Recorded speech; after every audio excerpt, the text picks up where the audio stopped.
Continuano i disservizi per l'erogazione idrica nei vari quartieri della città. A Zingarello l'appello dell'intellettuale Etta Mileoto, in via Campanelle a San Leone attendono l'acqua da oltre 15 giorni. Una nuova antenna telefonica installata a Fontanelle nel silenzio totale. Aperta oggi la Camera Ardente a Palermo, il saluto dei tifosi e non al giocatore Schillaci. Rieletto il presidente uscente Locchipinti alla guida dell'Ordine degli Infermieri per oltre 4 anni. Vertice a Palermo tra l'assessore regionale all'ambiente Savarino e il sindaco Miccichè sul boschetto delle dune, l'appello di Mare Amico, fare presto. Domani la giornata mondiale dell'Alzheimer, una passeggiata alla Valle dei Templi e al giardino sensoriale, proposta dall'Associazione Agrigentina guidata da Angela Parisi. Mezza maratona a Licata nel fine settimana, grande attesa per il derby Favara-Akragas, focus sul campionato di promozione Girone C.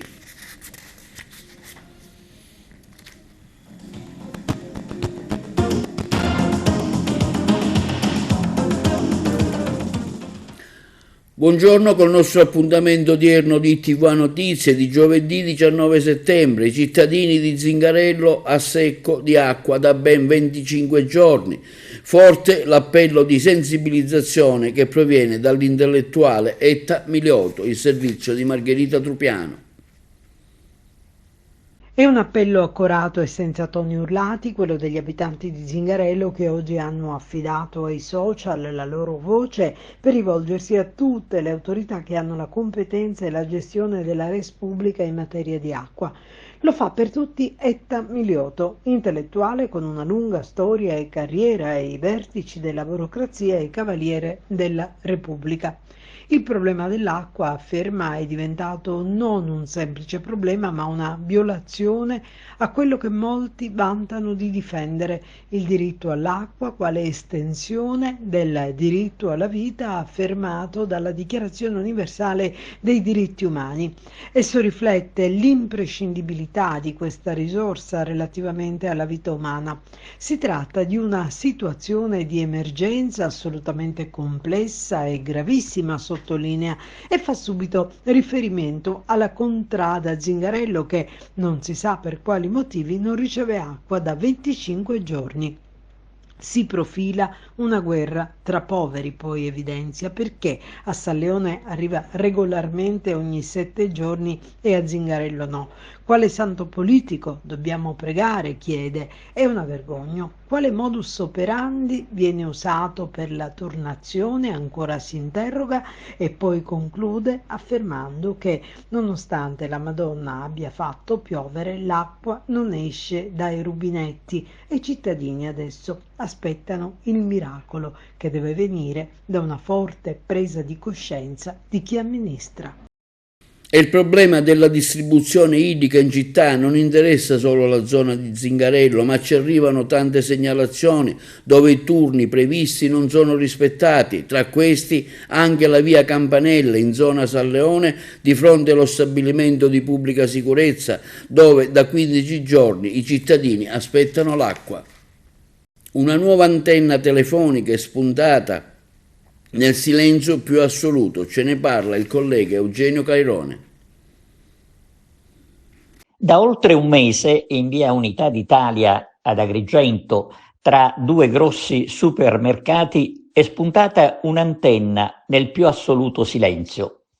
Il periodo di Ferragosto, quando la zona è quasi deserta, ha favorito l'installazione, ma neppure adesso, a distanza di settimane, si registrano prese di posizione a tutela dei cittadini. Stiamo parlando di una via con diversi palazzi e aziende commerciali, tra cui concessionarie di auto e officine. Non un luogo isolato, quindi, come avviene ormai sempre più spesso, senza crearsi alcun problema. Quello che si fa notare è l'assoluta indifferenza anche delle associazioni. Dopo le polemiche per le installazioni di altre antenne nel territorio comunale di Agrigento, si pensava di trovare questa volta una reazione da parte di qualche consigliere comunale. Invece il silenzio, lo ripetiamo, permane, magari in attesa che all'improvviso un altro palo altissimo faccia la comparsa tra le case. Camera ardente a Palermo per Totò Schillaci, il servizio di Carmelo Lentini e le interviste da Palermo. Il mondo del calcio piange il campione, il bomber della nazionale, Messina, Juventus, Inter e poi ancora in Giappone. Camera ardente ha allestito lo stadio Barbera. Così la sua Palermo ha voluto rendere omaggio a Totò Schillaci, il bomber di Italia 90 morto all'ospedale civico all'età di 59 anni. Da tempo era affetto da un tumore al colon. Migliaia di palermitani andati allo stadio per un ultimo saluto all'ex calciatore che era sposato con Barbara Lombardo. Non sono voluti mancare Renato Schifani, il presidente della regione siciliana, il sindaco di Palermo Roberto Lagalla. Il prossimo sabato 21 settembre il Palermo disputerà il match contro il Cesena nel ricordo di Totò Schillaci. Oltre al minuto di raccoglimento disposto dalla FIGC, in occasione di tutte le gare del prossimo weekend, i calciatori rosanero scenderanno in campo con il lutto al braccio in memoria del campione palermitano. Venerdì invece sono stati programmati i funerali che si terranno in cattedrale a Palermo. L'appuntamento è fissato per le 11:30. Scusi, chi era per lei Totò Schillaci? Totò Schillaci, l'eroe delle notti magiche. Ha fatto, sognare in quell'Italia 90. E poi è il ragazzo del Borgo Nuovo, del CEP, uno che dal basso è arrivato a coronare il suo sogno. Qual è il ricordo più bello legato a Totò? Italia-Austria 1-0, occhi spiddati, un grande. Vuole dire due parole su questo grande campione?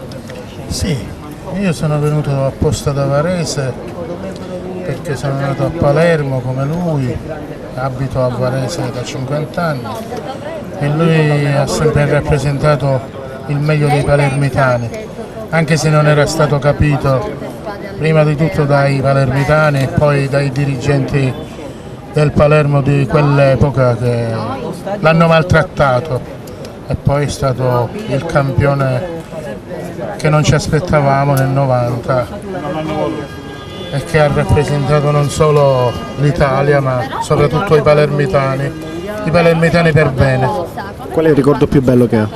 Beh, i suoi occhi spiritati ogni volta che faceva gol a Italia 90. Adesso Totò era uno che avrebbe dato l'anima per il rosanero e, come diceva giustamente il signore qui davanti, non hanno voluto che lui vestisse la sua maglia, quindi ritengo che almeno oggi sia giusto rendergli un doveroso omaggio, perché Totò ci ha reso, sia pure per un breve periodo, orgogliosi di essere palermitani. Il Ribolle al centro sportivo lui aveva aperto quando aveva preso. Sì, assolutamente. È ancora aperto? Sì, infatti ancora ci sono i ragazzini che giocano. Cercano sempre lui. È venuto circa un 6 mesi fa al campo e i ragazzi cercavano sempre lui, perché lui era un'icona. Quando c'erano le partite a luglio, non posso dimenticare che è venuto un giorno che Umberto Calaiò organizzava la Caribe. I ragazzi disoccupati, non esistono disoccupati calcio, però esistono perché alla fine è un campionato e lui è venuto a fare una partita. Signora Giusino, che c'è? Mi mancano le scarpe. E come giochi, Totò? Io ho cercato un paio di scarpe e un paio di calzettoni per farlo giocare, perché doveva giocare. A Raffadali controlli dei carabinieri negli esercizi pubblici, elevate sanzioni per oltre 8.000 euro. Nell'ambito delle attività di controllo del territorio svolte dai carabinieri del Comando Provinciale di Agrigento sono stati effettuati diversi servizi volti a garantire una maggiore sicurezza per i cittadini, con l'obiettivo di prevenire e contrastare ogni forma di criminalità, nonché assicurare la tutela della salute pubblica. Nel corso dei controlli effettuati nella giornata di ieri nel comune di Raffadali, i militari del centro anticrimine e natura del nucleo operativo e radiomobile della stazione di Raffadali, supportati dai servizi veterinari dell'ASP di Agrigento, hanno proseguito i controlli presso gli esercizi pubblici del territorio. In particolare sono emerse delle criticità in relazione al tracciamento degli alimenti e delle indicazioni previste dalla legge in relazione alla somministrazione di alimenti al pubblico. Nella circostanza sono state elevate nei confronti di un esercizio pubblico sanzioni amministrative per complessivi 8.200 euro e sono stati sequestrati circa 5 kg di alimenti. Si è insediato ieri nell'Ordine delle Professioni Infermieristiche OPI di Agrigento il nuovo Consiglio dell'Ordine. Rimarrà in carica fino all'ultimo quadrimestre del 2028, riconfermato Salvatore Occipinti come Presidente del servizio.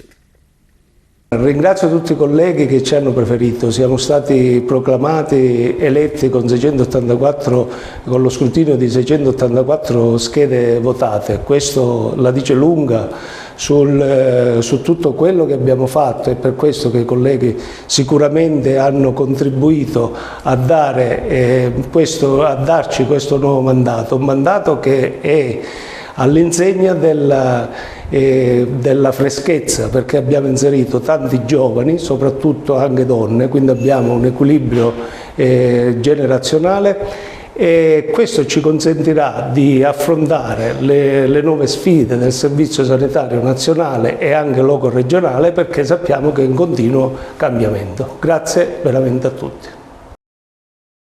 Un tavolo tecnico si è svolto a Palermo in assessorato territorio e ambiente presieduto dal neoassessore Giusy Savarino, cui ha partecipato il sindaco. Il servizio. Un tavolo tecnico si è svolto a Palermo in assessorato territorio e ambiente presieduto dal neoassessore agrigentina Giusy Savarino, cui hanno partecipato il sindaco di Agrigento Miccichei, i dirigenti generali del Dipartimento Ambiente Patrizia Valenti, del Dipartimento Regionale Tecnico Duilio Alongi e il capo del Genio Civile di Agrigento Rino Lamendola. Sono stati individuati interventi adeguati a breve e a medio termine per contenere e contrastare l'erosione costiera che incombe a pericolo della strada litoranea di San Leone ad Agrigento, in particolare nell'area del Viale delle Dune, collegamento essenziale per residenti, vacanzieri e strutture ricettive. Questo quanto annunciato dall'assessore Savarino. Nel corso della riunione sono stati analizzati gli aspetti tecnici per iniziare i lavori di protezione. L'assessore Savarino ha garantito il sostegno del Presidente della Regione Schifani a tutela e valorizzazione della fascia costiera di Agrigento. Il sindaco Miccichei ringrazia il Presidente Schifani e l'assessore Giusy Savarino per l'attenzione e l'impegno dimostrato a fronte della precarietà del litorale di Agrigento, aggiungendo: la predisposizione delle soluzioni sia nell'immediato che a medio termine è fondamentale al fine della tutela della nostra costa e della relativa viabilità, soprattutto nella zona del Viale delle Dune. I rischi derivanti dalla progressiva erosione costiera sono da affrontare con opere tempestive e mirate. Sono rassicurato dagli esiti dell'incontro avuto, allorché sono stati definiti i dettagli tecnici per procedere ai lavori necessari per la conservazione di un patrimonio naturale e paesaggistico che contribuisce all'identità e all'attrattività della nostra città. Il commento di Claudio Lombardo di Mare Amico Agrigento, che costantemente e quotidianamente sollevato e monitorato il fenomeno, è quello che ora bisogna fare presto, quanto prima il boschetto delle dune sarà solo un ricordo, in quanto il mare aggredirà la strada del Viale delle Dune e lo stesso sparirà. Domani si celebra la giornata mondiale dell'Alzheimer. L'Associazione Agrigentina, guidata da Angela Parisi, organizza una passeggiata al giardino sensoriale della Valle dei Templi, un momento di sensibilizzazione, socialità e condivisione sulle problematiche legate alla malattia di Alzheimer. Quindi appuntamento alle ore 17 alla Valle dei Templi di Agrigento. Ce ne parla meglio in questa intervista Angela Parisi. Angela Parisi, l'Alzheimer domani sarà al centro di una interessante iniziativa che state organizzando alla Valle dei Templi. E domani vi aspettiamo per fare questa passeggiata nella Valle dei Templi in occasione della giornata mondiale Alzheimer del 21 settembre. L'associazione Alzheimer Agrigento vuole organizzare questa passeggiata nella valle per portare i propri utenti, le famiglie e i volontari a visitare il giardino sensoriale, che è un posto dove i nostri malati potranno ritrovare il profumo di alcuni odori delle piante aromatiche, delle piante mediterranee, che sicuramente risveglieranno in loro antichi ricordi. Quindi questa vuole essere una giornata di sensibilizzazione anche sulle problematiche dell'Alzheimer, sui problemi che vivono queste famiglie che sono coinvolte in maniera molto pressante 24 ore su 24, e serve per sensibilizzare un po' tutti su queste problematiche. Noi vi invitiamo a partecipare come volontari, come familiari, e quindi vi aspettiamo domani alle 17 all'ingresso di Tempio di Giunone. L'impegno della vostra associazione è sempre quotidiano e costante?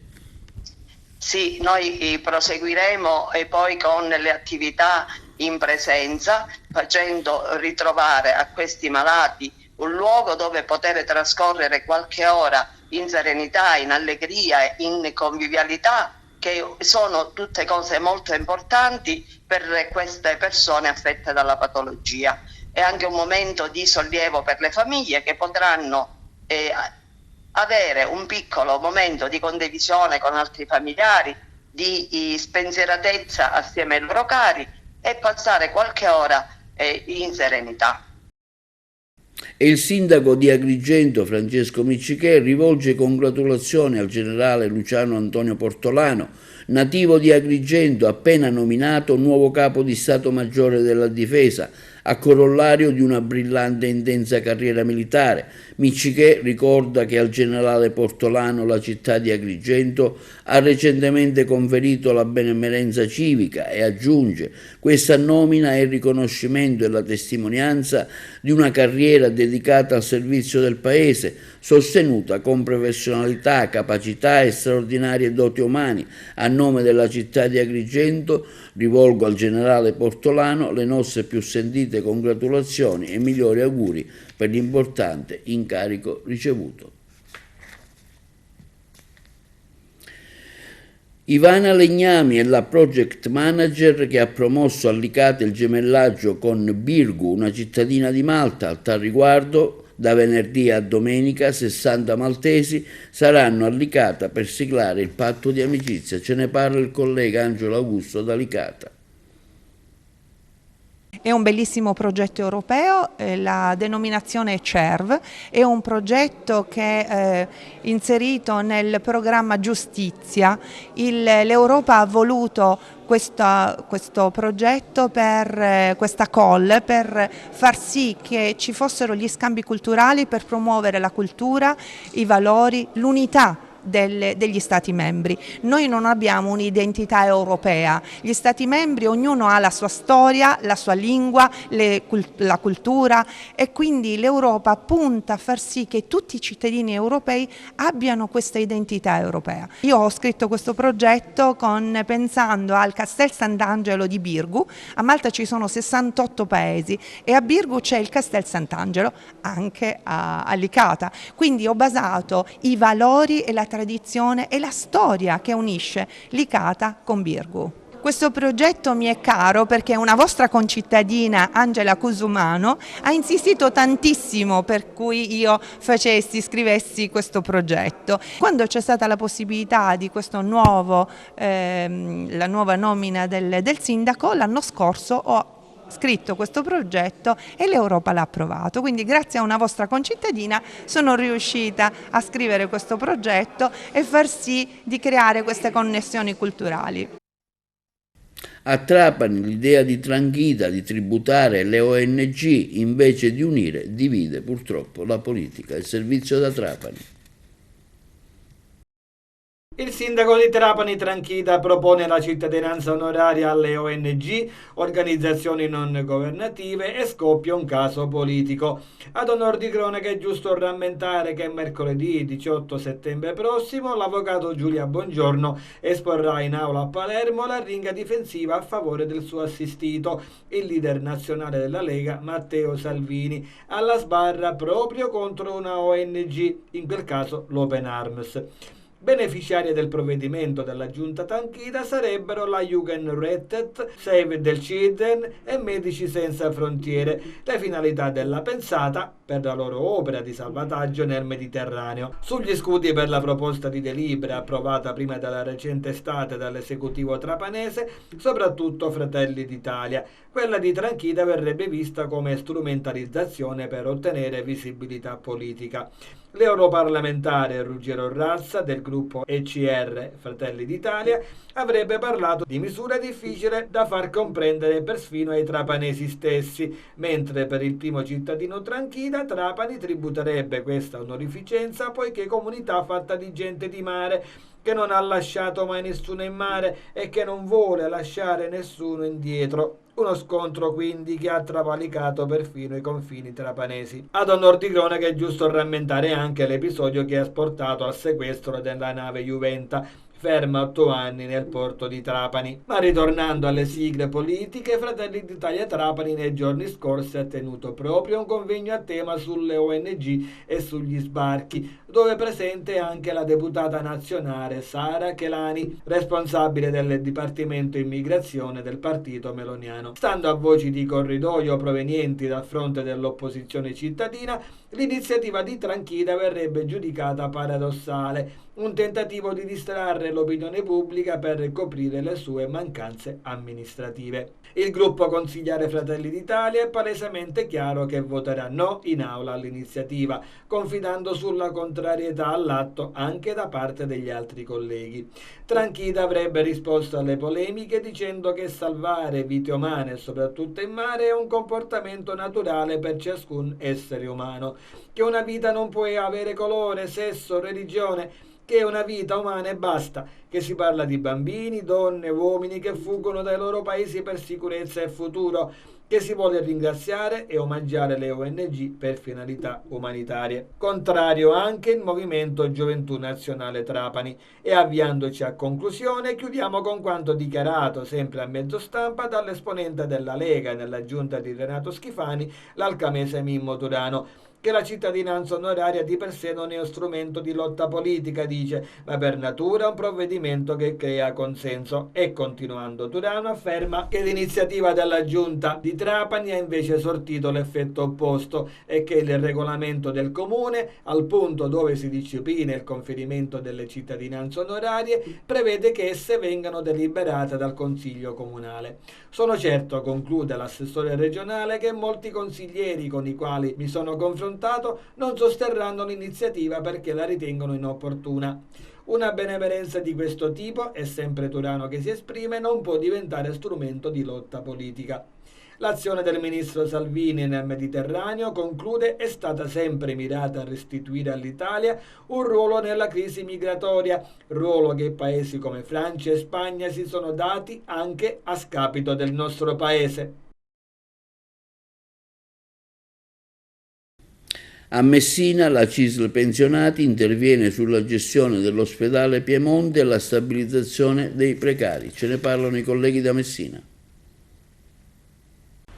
Purtroppo abbiamo sempre avuto ragione e non poteva essere diversamente. Così la segretaria generale della CISL FP Giovanna Bicchieri sulla gestione di IRCS Neurolesi Piemonte. Pomo della discordia, l'ancora inesistente dotazione organica della ricerca e le stabilizzazioni di parte del personale in assenza sia di informazione e confronto sindacale che dell'approvazione della pianta organica, quest'ultima peraltro oggetto di un incontro tenutosi con i vertici aziendali. Ancora ad oggi, spiega Bicchieri, Bicchieri non riusciamo a comprendere la ragione della mancata informazione e del mancato confronto sindacale su temi di importanza cruciale come la stabilizzazione di alcuni ricercatori rispetto ad altri aventi diritto, stabilizzati in assenza della specifica dotazione organica approvata. La legge sulla stabilizzazione di questo personale era chiara, bisognava semplicemente applicarla e premiare dopo tanti anni di precariato tanti borsisti e piramidali in possesso dei requisiti per il superamento del precariato e dei titoli di studio. Invece a ottobre del 2023, in fretta e furia e senza dotazione organica, funzionigramma o organigrammi rideterminati nel rispetto della normativa della ricerca scientifica che finalmente ha previsto la stabilizzazione a tempo indeterminato dei piramidali,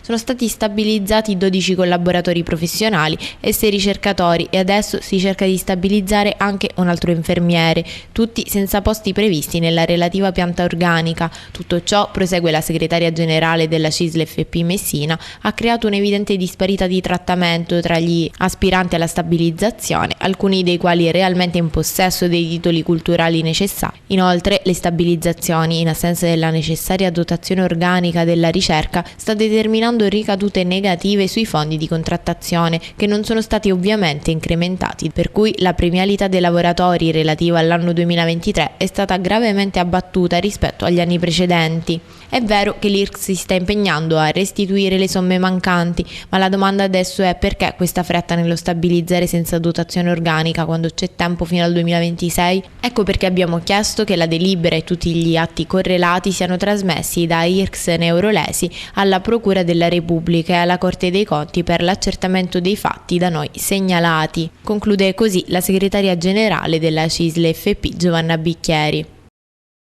Una mezza maratona si svolgerà a Licata nel fine settimana. Il collega Angelo Augusto da Licata. Provenienti un po' da tutta Italia, gran parte dalla Sicilia, per tutte e tre le competizioni, la 21 km, la 11 km e la 5 km che è aperta a tutti, e cogliamo l'occasione per invitare tutti i licatesi che fino a sabato mattina possono ancora registrarsi. Benvengano queste iniziative perché valorizzano il territorio e valorizzano l'aggregazione sociale ed è un bel momento per tutti. Già ad ora gli iscritti sono 500 e mi diceva lui poc'anzi che oltre ai siciliani, gli italiani, ci saranno anche quest'anno per la prima volta francesi, spagnoli e americani. I corridori, oltre a pensare al benessere fisico, sicuramente avranno la possibilità di alzare gli occhi al cielo e quindi di innamorarsi del nostro magnifico centro storico. Per quanto riguarda l'organizzazione, abbiamo previsto che la manifestazione si svolgerà su Piazza Sant'Angelo, un posto storico e importante per Licata.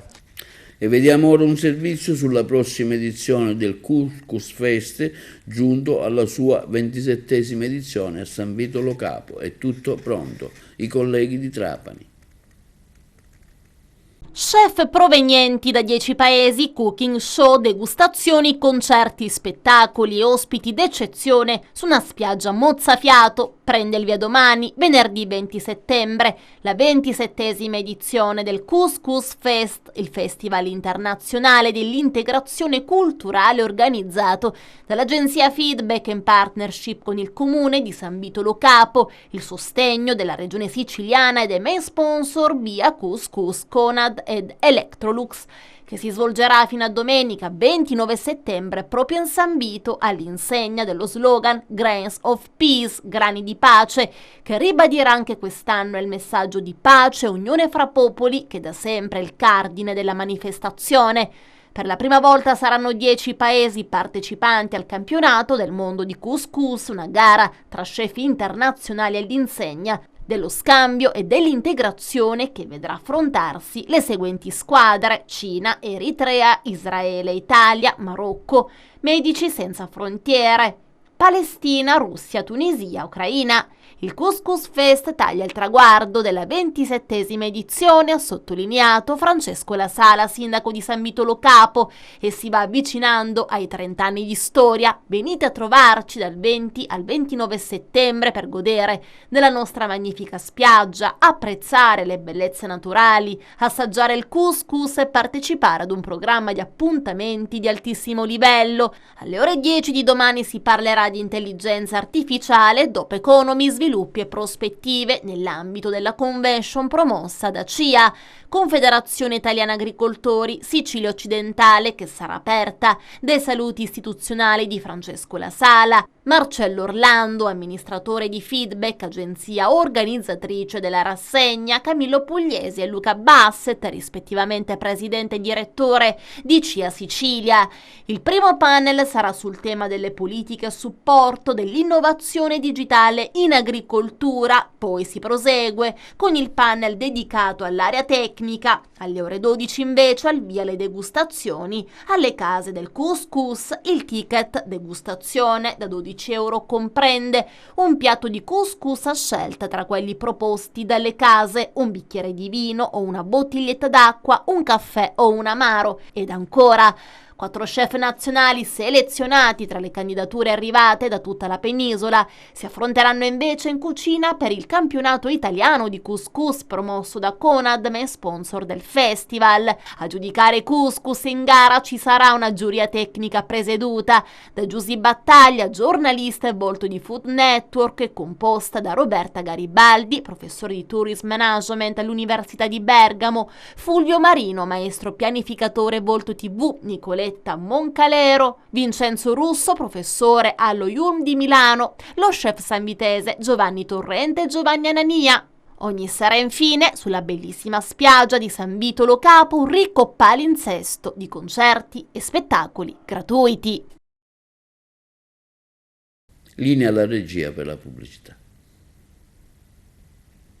Passiamo ora allo sport. L'Akragas domenica giocherà contro il Castrum Favara in trasferta e più di un derby.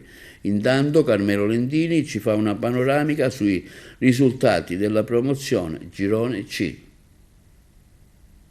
Intanto domenica prossima è in programma allo stadio Giovanni Brucoleri il derby agrigentino Castrum Favara Akragas, è valevole per la terza giornata di campionato. Biancazzurri ancora in ultima posizione a secco di punti, Favaresi invece con un solo punto. Ecco perché la posta in palio è davvero molto alta. Le due tifoserie si stanno preparando degnamente a questa sfida e non mancheranno sugli spalti sia il tifo colorato che l'incitamento sostenuto. L'Akragas si presenta con qualche defiance, squalifica per una giornata combinata al difensore Angelo Rechichi, che sarà sostituito dall'ultimo arrivato Gino Portella, mentre dovrebbe, lo diciamo con il condizionale, dovrebbe debuttare il nuovo attaccante, il greco Christopoulos. E scendiamo di categoria, brutto inizio di campionato per le compagini agrigentine, partecipanti al girone C. L'unica squadra a raccogliere un punto è stato il Casteltermine, mentre Aragona, Camarat e Gemini, quest'ultimo in casa, hanno ceduto le proprie armi. Una amara beffa per l'Aragona, che è passato in vantaggio con Gambino, ha subito il ritorno dei padroni di casa, che nei 6 minuti prima pareggiano con Tornitore e poi si aggiudicano i 3 punti con un penalty trasformato dall'esperto Angione. Il prossimo turno debutta in casa l'Aragona con il Belpasso, il Camarat ospita il Giarre, mentre sia il Gemini che il Casteltermini se la vedranno fuori rispettivamente contro il Santa Venerina e il Riposto.